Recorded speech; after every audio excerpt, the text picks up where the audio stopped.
This video will show you how to replace the Nano-SIM-Card tray in your ThinkPad. The process in this video will work for the Lenovo ThinkPad P16 Gen 3. You will need a SIM card tray eject tool and 5 minutes of your time.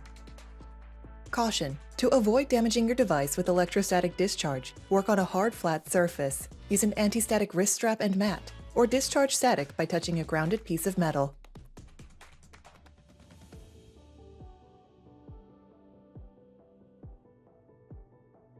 Insert a SIM release tool into the hole and press to release the Nano-SIM-Card tray.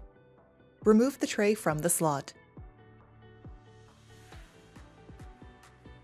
Insert the Nano-SIM-Card tray into the slot and press to secure.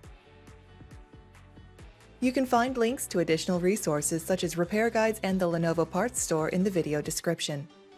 For even more resources like user guides and manuals, visit the product page for your device at pcsupport.lenovo.com.